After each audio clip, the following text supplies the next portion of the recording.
The periodontal probe. The marquee periodontal probe is calibrated in millimeter increments with demarcations at 3, 6, 9, and 12 millimeters. It is a standard to always round up when measuring a periodontal pocket. If the demarcation of silver and black is met, or the silver is no longer showing, round up to 4 millimeters. Probing is always done in numerical order beginning on tooth number 1, distal facial, and going around to number 16. You will then come into the distal lingual of number 16 and go back to number 1. Begin the mandible on number 17 distal facial and go on around to number 32. To complete your probing sequence, probe the distal lingual of 32 and end at distal lingual 17. Your textbook instructs you to probe facial and lingual of each sextant. In this dental hygiene program, you will probe full arch in numerical order. Every tooth requires 6 measurements. The distal facial, the facial, mesial facial, mesial lingual, lingual, and distal lingual.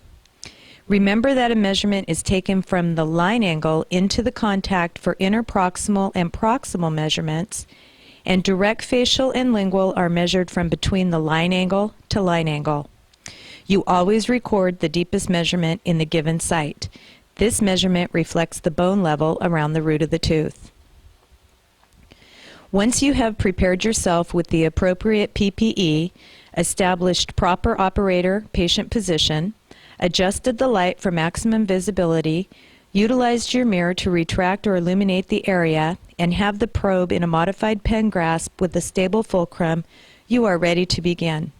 The only time you are able to use an extraoral fulcrum when probing is when you are probing the facial of the maxillary molars. Once you have reached the second premolar, you will need an intraoral fulcrum, always to be within 2 to 3 teeth of the area being probed. Operator positioning is very important, and your textbook shows excellent examples of positioning for both the right and left-handed operators. For the sake of instructional visibility, we will begin probing on the distal facial of number 3. You will always start at the distal facial line angle and gently insert the probe into the sulcus. Once you reach the junctional epithelium, you will feel a slight resistance. Some students feel the probe reaching contact with the junctional epithelium has the sensation of a rubber band. Keeping the probe in contact with the tooth at all times, gradually walk the probe from the distal facial line angle back towards the interproximal. The probe will need to be kept as parallel as possible to the long axis of the tooth and always kept within the sulcus. As you begin to enter the interproximal surface, you will need to roll the probe within your fingers and slightly slant the probe so that the tip reaches under the contact point. This is where you will need to pivot on your fulcrum. Because of the contact of 2 teeth, you need to angle into the caul. Now that you have obtained the distal facial measurement, remove the probe and reinsert it into the distal facial line angle again. This time, slowly walk the probe towards the mesial facial line angle. When you have walked the probe across the entire facial surface to the mesial facial line angle, you have the second measurement.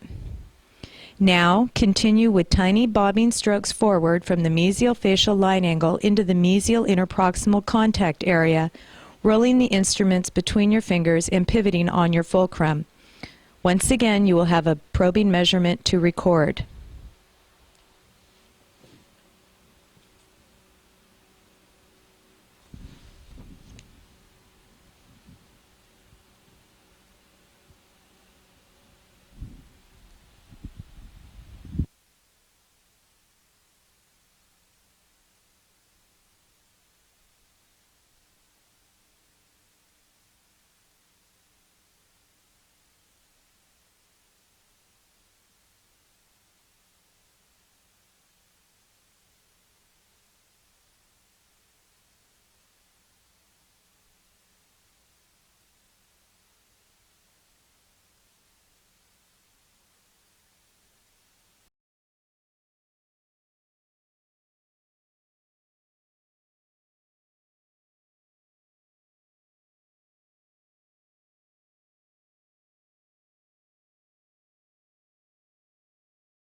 The periodontal probe is to determine gingival recession.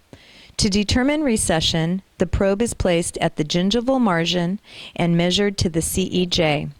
This is done on any tooth with clinical recession on either the facial or lingual aspects.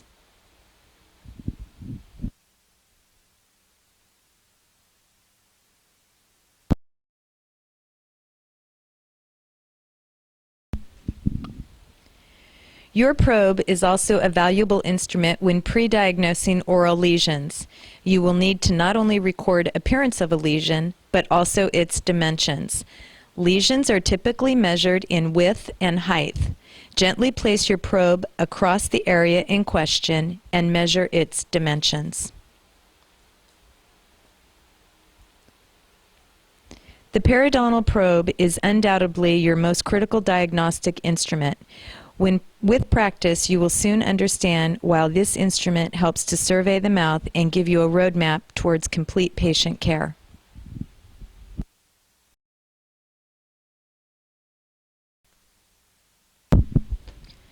The periodontal probe is also used to measure the mucogingival attachment.